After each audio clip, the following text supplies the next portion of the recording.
कपटी मित्रापेक्षा दिलदार शत्रू बरा असं म्हणत उद्धव ठाकरेंनी गोव्याच्या भूमीतून भाजपवर हल्लाबोल केलाय। जगातले मित्र जोडण्यापेक्षा आहेत ते मित्र टिकवा असा सल्ला त्यांनी भाजपला दिलाय। गोव्यातल्या जाहीर सभेत त्यांनी गोवा विधानसभा निवडणुकीचं रणशिंग फुंकलंय। यावेळी उद्धव ठाकरे यांनी पंतप्रधान मोदी आणि संरक्षण मंत्री मनोहर पर्रिकर यांच्यावरही थेट हल्लाबोल केला। आणि जो काही सर्जिकल स्ट्राईक झाला त्याच्यावरती टीका सुद्धा झाली। काँग्रेसने टीका केली, राहुल गांधी काहीतरी बोलले, अमुक कोणतरी बोलले, काही जण तर म्हणाले की हा सर्जिकल स्ट्राईक झालाच नाही। ही असली नालायक दळबद्री अवलाद आपल्या देशामध्ये खरं म्हणजे राहतात आम्हाला। तुमचं वय जे काय असेल, विरोध जर काय करायचा असेल तर जरूर करा, सरकारवरती जरूर तुम्ही टीका करा, अगदी पंतप्रधानांवरती करा। पण जेव्हा एखादा सैन्याचा जबाबदार अधिकारी ही माहिती देतो की होय आम्ही हे केलं, त्यावेळेस ते झालं नाही असं म्हणणं म्हणजे माझ्या देशासाठी तळागावची स्थिर घेऊन लढणाऱ्या जवानाची गद्दारी करणे, त्याचा विश्वासघात करणे, त्याच्यावरती अविश्वास। आणि जसं हे जेवढं निर्गुण चिमवणार विकृत कृत्य आहे, त्या सर्जिकल स्ट्राईकवरती अविश्वास दाखवणार, तेवढंच मी म्हणे त्या जवानांच्या शौर्याचं श्रेय स्वतः घेणं हे सुद्धा विकृत नव्हतं। दोघांनी या गोष्टी करू नका। त्या घटनेचं किंवा त्या स्ट्राईकचं श्रेय सुद्धा आपण घेता कामा नये, ते ज्याचं त्याला दिलं पाहिजे। दिल हे मुश्किल हा सिनेमा रिलीज होऊ देणार नाही असं म्हणणाऱ्या मनसेनं रिलीजला विरोध मागे घेतलाय। दस्तूरखुद राज ठाकरे यांनी त्याबद्दल माहिती दिली। या संदर्भात मुख्यमंत्री राज ठाकरे, करण जोहर आणि मुकेश भट्ट यांची वर्षावर बैठक झाली। या बैठकीनंतर हा निर्णय घेण्यात आला।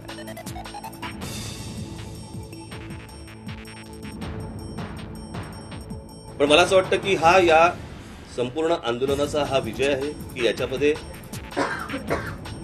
कायमस्वरूपी पाकिस्तानी कलावंत आपल्या चित्रपट सृष्टीमधनं कायमचे बंद झाले आणि ती तारीख मी त्यांना आजची सांगितली की आजपासून याच्या पुढे कुठच्याही चित्रपटामध्ये ते येणार नाही। ज्यांचं काय शूटिंग बिटिंग जे काय झालं असेल, काही केलं असेल वगैरे वगैरे, तर त्या प्रोड्युसरने जाऊन प्रायश्चित्त द्यावं त्या गोष्टींचं। ऐ दिल हे मुश्किलच्या रिलीजला मुख्यमंत्री आणि मनसेनं जरी हिरवा कंदील दिला असला तरी शिवसेनेचा या चित्रपटाला विरोध कायम आहे। चित्रपटाच्या रिलीज संबंधित झालेल्या बैठकीतील निर्णयावर शिवसेनेनं शंका उपस्थित केल्या आहेत।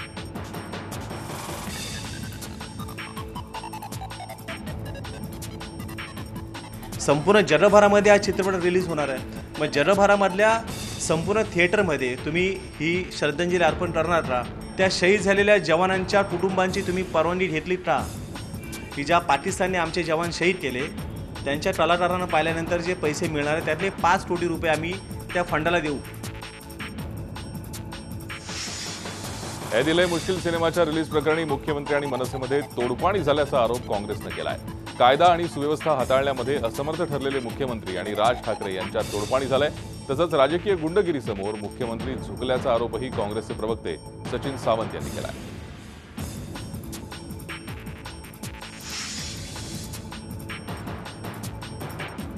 तर राष्ट्रवादी काँग्रेसचे प्रवक्ते नवाब मलिक यांनी मनसेच्या इंजिनला भाजपचं इंधन असून दोन्ही पक्षांनी शहीदांचा अपमान केल्याची प्रतिक्रिया दिली आहे।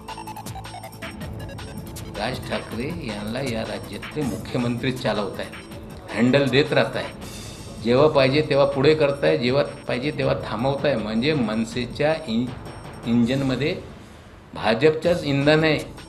लोकसभेमध्ये यांची मदत घेतली, शिवसेनेला पाळा, भाजपला निवडून या, हीच भूमिका। कुठेतरी मोदी साहेबांचे ब्रँड अँबॅसेडर सारखे काम करणारे हे राजसाहेब ठाकरे कुठेतरी भाजपच्या इंधनने यांच्या डिझेल चालते आणि यांचा आता काय ही भूमिका आहे, कसं युटर्न घेता, कशासाठी घेताय, आता सगळं उघडकीस आलेलं आहे। अजित पवारांनी पशुसंवर्धन आणि दुग्धविकास मंत्री महादेव जानकर यांच्यावर टीका केली। एक वेळ अजित पवारला वैयक्तिक बोलले असते तरी मी समजू शकलो असतो, मात्र बारामतीच नाही कुठल्याच प्रांताला असं बोलणं चुकीचं असल्याचं त्यांनी यावेळी सांगितलंय। आम्ही पण मंत्री होतो, काही चुकीचं बोललो तर प्रायश्चित्त घ्यायला कमीपणा घेत नाही। भाजप सरकारच्या काळात कायदा सुव्यवस्थेचा प्रश्न ऐरणीवर आल्याचं देखील त्यांनी यावेळी सांगितलं। सरकार पुढच्या 5 वर्षाचं कांदा निर्यातीचं धोरण ठरवणार असल्याची माहिती पणन राज्यमंत्री सदाभाऊ खोत यांनी दिली आहे। जळगावात चिंचोली इथे शेतकरी मेळाव्यात ते बोलत होते। कांद्याची साठवणूक क्षमता देखील कमी आहे, ती वाढवली तर या समस्येवर काही अंशी मात करू शकू असंही त्यांनी म्हटलंय। त्यासाठी 15 लाख कांदा चाळी उभारल्या जातील असंही खोत म्हणाले।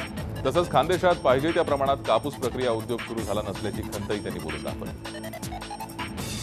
जागतिक बाजारपेठेमध्ये ज्या देशांच्यामध्ये मागणी आहे त्या पद्धतीचे करार आपल्याला करावे लागतील आणि किमान 4-5 वर्षाचं धोरण आपल्याला कांद्याच्या बाबतीमध्ये तर तयार करावं लागेल की जेणेकरून परदेशी बाजारपेठेमध्ये सुद्धा विश्वास निर्माण होईल आणि त्या दिशेनं सरकार प्रयत्न करत आहे। त्या दिशेनं आम्ही आता प्लॅनिंग करायला लागलो।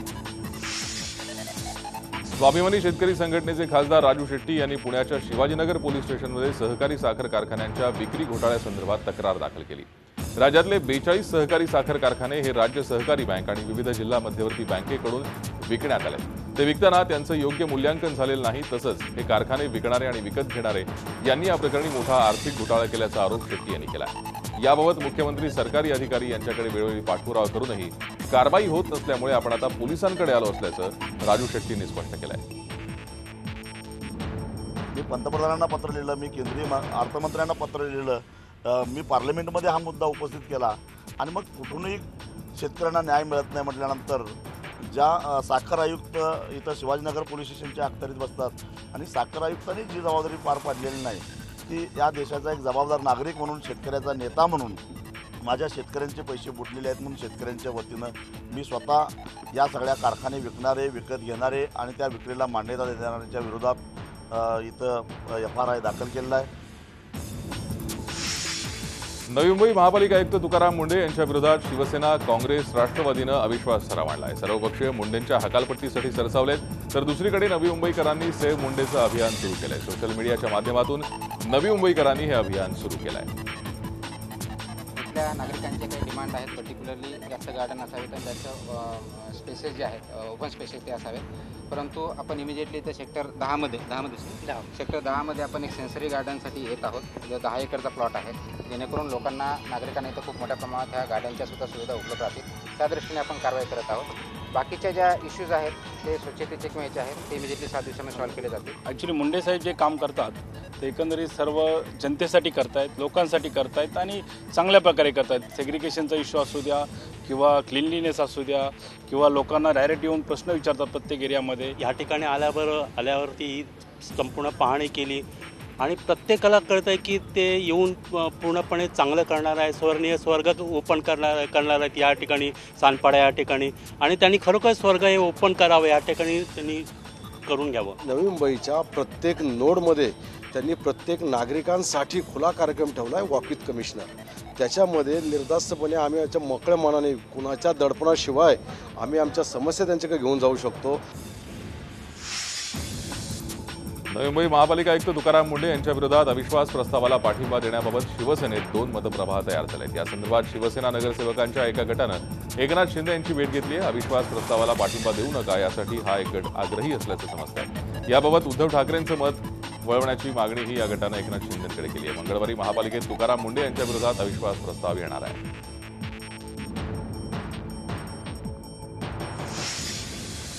कोल्हापूर जिल्ह्यातील दुसरे राजेही भाजपवासी झालेत। खासदार संभाजी राजेंनंतर समरजित घाटगे यांनीही भाजपमध्ये आज प्रवेश केला। मुंबईत वर्षा बंगल्यावर मुख्यमंत्र्यांच्या उपस्थितीत त्यांनी भाजपमध्ये प्रवेश केलाय।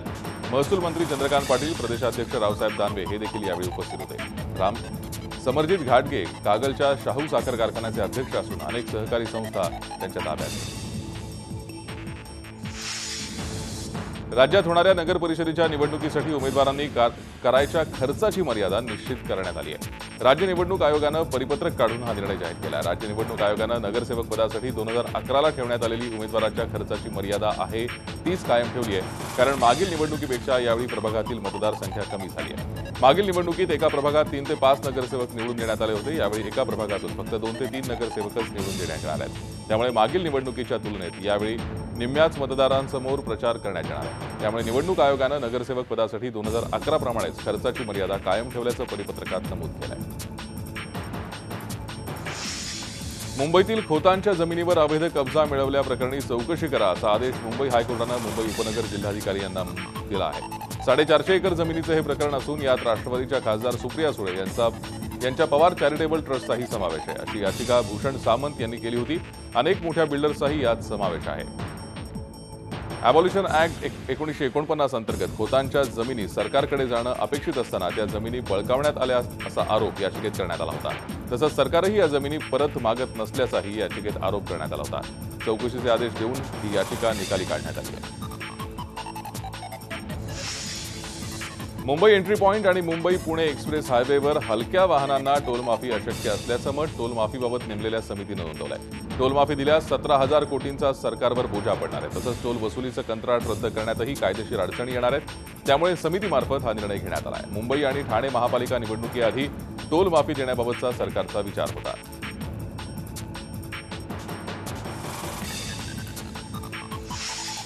उद्या कोकणाकडे जाणाऱ्या प्रवाशांना त्रासाचा सामना करावा लागण्याची शक्यता आहे. कारण मराठा क्रांती मूक मोर्चाचं रविवारी रायगडमध्ये आयोजन करण्यात आलं आहे. हा मोर्चा निजामपूर रोड ते मुंबई गोवा महामार्गावरून माणगाव तहसील कार्यालयाकडे जाणार आहे. त्यामुळे मोर्चाची गर्दी लक्षात घेता सकाळी 8 ते संध्याकाळी 6 या वेळेत लोणेरे ते पोटनेर दरम्यान अवजड वाहनांना बंदी करण्यात आली आहे.